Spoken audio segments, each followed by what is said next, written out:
भारत इस वक्त सबसे बड़ी आर्टिफिशियल इंटेलिजेंस की समिट को होस्ट कर रहा है और ये ग्लोबल साउथ की पहली है। 2.5 लाख लोग आएंगे, 20 देश भी इसमें शामिल हैं। लेकिन तमाम मसलों पर हमारे साथ बात करने के लिए जयंत चौधरी जी हैं, जो minister of state for independent charge हैं स्किल डेवलपमेंट के, एंटरप्रेन्योरशिप के और एजुकेशन के। जयंत जी, वक्त देने के लिए बहुत बहुत शुक्रिया।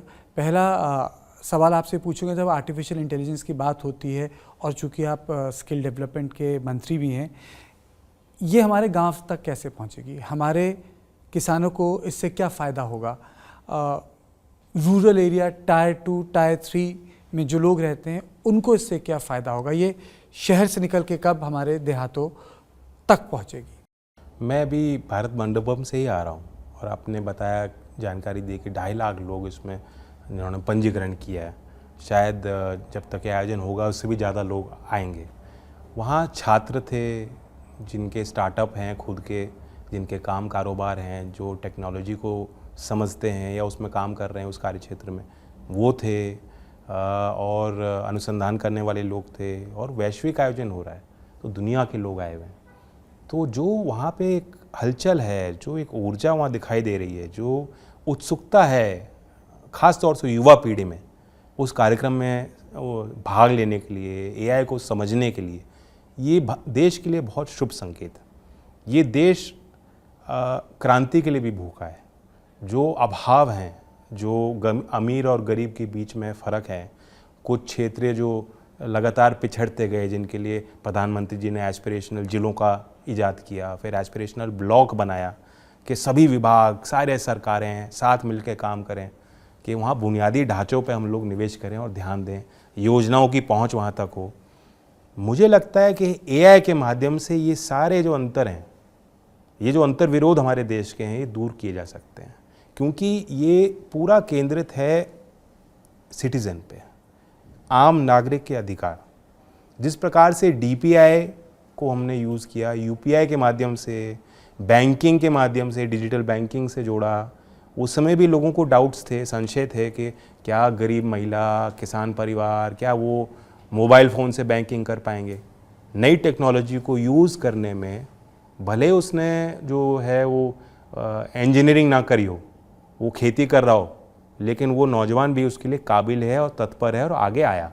तो जो हमने वहाँ सफलता देखी है, मुझे लगता है कि उसी माध्यम से एक बराबरी, सामाजिक एकता, सामाजिक जो एक नारा लिया जाता है देश के लिए कि देश को एक करना है, एक ही समान अवसर मिलने चाहिए लोगों को, एआई के माध्यम से। क्योंकि आप कोडिंग नहीं जानते, आपके पास अच्छा विचार है, अगर आप सीखेंगे एआई तो अब वो प्लेटफॉर्म्स है, आप यूज़ कर सकते हो टूल्स को कि आप अपना ऐप बना दो।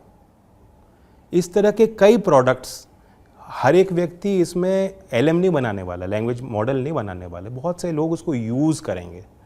और जिस काम में वो हैं, अगर वो आप गाड़ी चला रहे हो, अगर आप गिग इकोनॉमी में हो, आप खेती कर रहे हो, आप प्लम्बर हो, आप मछुआरे हो, टेक्निकल इनपुट्स आपको चाहिए, एडवाइजरी आपको चाहिए, तो उसके लिए भी अब एआई के प्लेटफॉर्म्स हैं। सिर्फ सर्च इंजन्स नहीं है, और कस्टमाइज्ड टूल्स भी अब समय में आएंगे जो टारगेटेड होंगे। सेंसर लगा के खेत में आप ये जानकारी ले सकते हो कि हमारी सॉइल हेल्थ क्या है, हमें क्या पोषक तत्व और देना है ताकि हमारी अच्छी फसल हो, पैदावार बढ़िया हो। बेहतर दाम के लिए, एग्री मार्केटिंग के लिए इसमें बड़े रैमिफिकेशन हैं। हर क्षेत्र में एआई का प्रभाव होने जा रहा है, इसलिए बड़े पैमाने पे देश को हम तैयार करें। ये प्रधानमंत्री जी की सोच है कि इस मामले में, इस विषय को लेकर भारत को लीड लेनी चाहिए, नेतृत्व करना चाहिए, हम पिछड़ने नहीं चाहिए। और उस संबंध में आज जो कार्यक्रम मैं देख के आया हूँ, जो अब कई दिनों तक चल रहा है भारत मंडपम में, देश की राजधानी में, ये एक मील का पत्थर बनेगा। आपने बोला कि इससे लोगों को फ़ायदा होगा।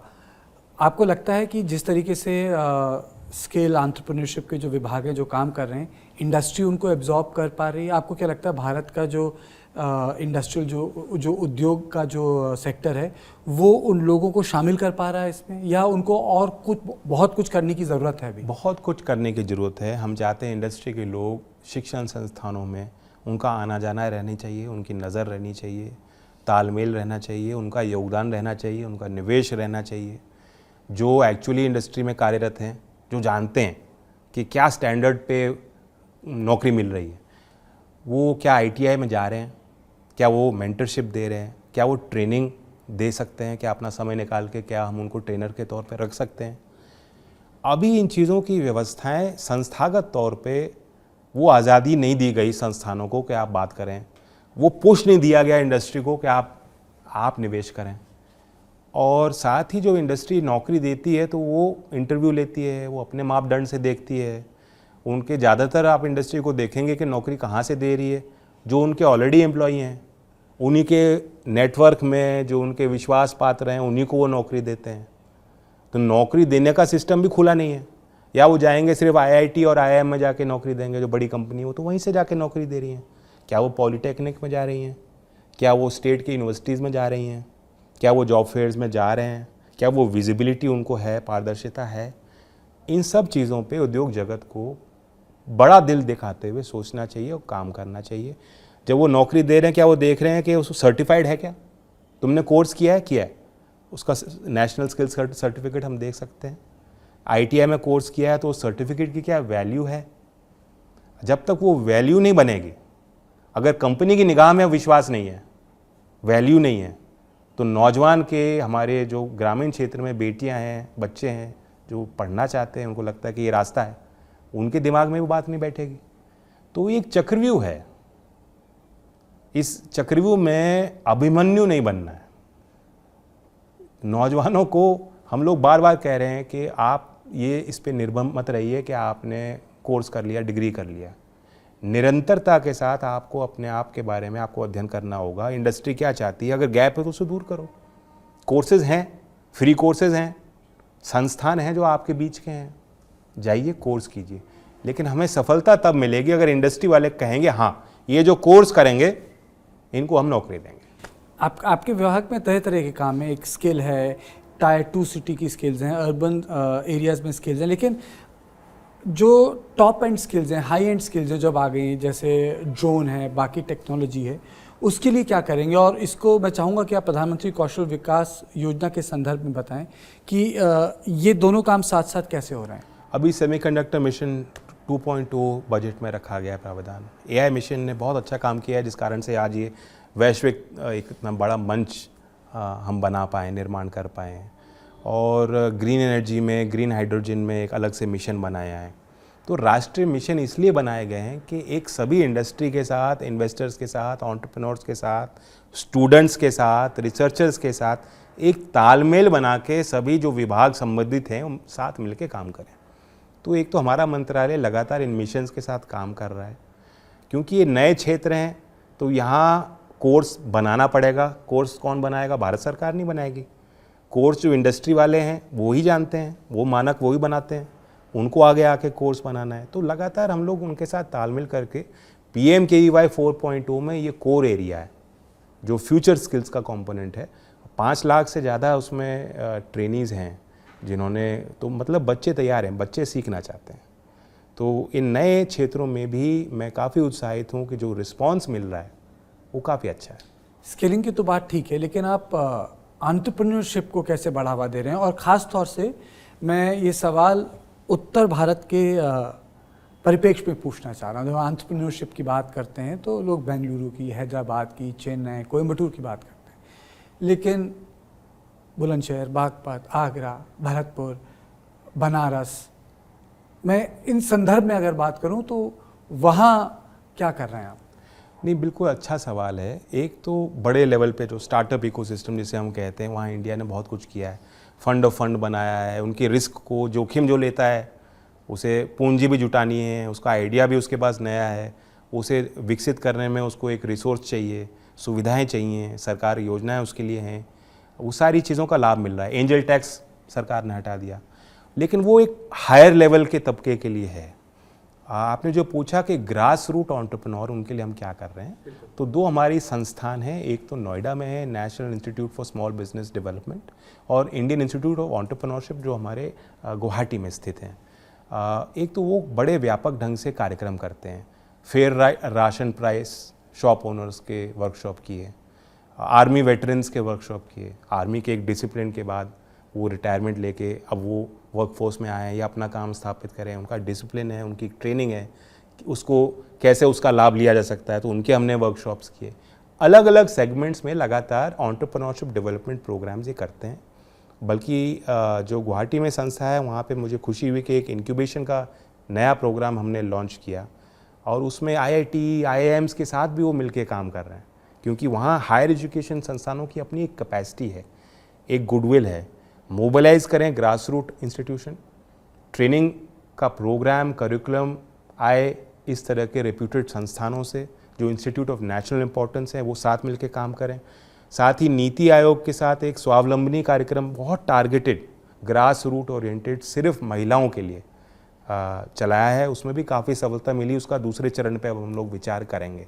तो इस तरह के कार्यक्रम है, बहुत कुछ करने की ज़रूरत है। मैं चाहता हूँ कि जैसे अब FPO बने, सेल्फ हेल्प ग्रुप बने। अक्सर जो मैंने समझा है, ख़ासतौर से यूपी के संदर्भ में बताना चाहता हूँ कि लोगों ने संस्थानें बना दी क्योंकि उनको लगा कि कोई योजना है, हमें कुछ लाभ मिलेगा या लोन मिल जाएगा, लेकिन अभी उनको प्रोडक्ट क्या बनाना है, या उन्होंने कोई प्रोडक्ट बनाया है तो कहाँ उसको बेचना है, कैसे उनको बेटर रियलाइजेशन मिल सकता है, उसका वैल्यू मिल सकती है, अभी वहाँ गैप्स हैं।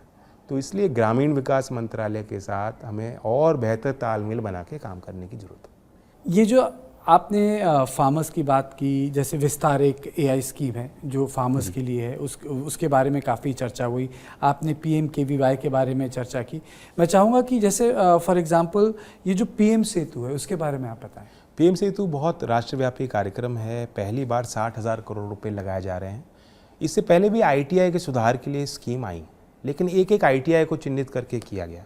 इसमें ITI को आइसोलेटेड नहीं देखा जा रहा, एक समूह के तौर पे। तो राज्य सरकारों ने अपने इंडस्ट्रियल नेटवर्क और क्लस्टर्स के अनुरूप जहां आवश्यकता है, सरकारी ITIs को चिन्हित किया है। एक हब रहेगा और लगभग 4 के करीब क्लस्टर में, मतलब स्पोक रहेंगे, तो टोटल 5 संस्थानों को चिन्हित करके उसके ऊपर एक SPV बनेगा, यानी एक एंटिटी का निर्माण होगा। वहाँ प्राइवेट सेक्टर को इन्वॉल्व किया जाएगा, चाहे वो MSME हो, इंडस्ट्री एसोसिएशन हो, उनको इनवाइट किया जाएगा कि आप इसमें शामिल हो जाइए, आप इस संस्था में निवेश कीजिए। और नया कौन सा पाठ्यक्रम बनाना है, पूरी आज़ादी उस संस्था को दी जाएगी। अभी तक क्या है कि राज्य सरकारें पूरा HR, पॉलिसी, कोर्स, केंद्र और राज्य मिलके हम बनाते हैं कि ITI में हमें क्या सिखाना है, पाठ्यक्रम हम लोग तय कर रहे हैं, अफिलिएशन हम लोग तय कर रहे हैं, संस्थान राज्य सरकार चला रही हैं, ज़मीन उनकी है, संपत्ति उनकी है, मैन पावर उनका है।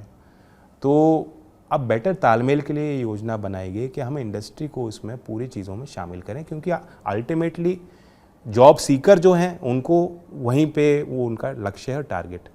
साथ ही उद्यमता की भी बहुत पोटेंशियल ITI में, PM सेतु में उसको भी प्रावधान किया गया है कि आप काउंसलिंग दीजिए, मेंटरिंग कीजिए, आप एक डिजिटाइजेशन कीजिए, नया करिकुलम ऐड कीजिए।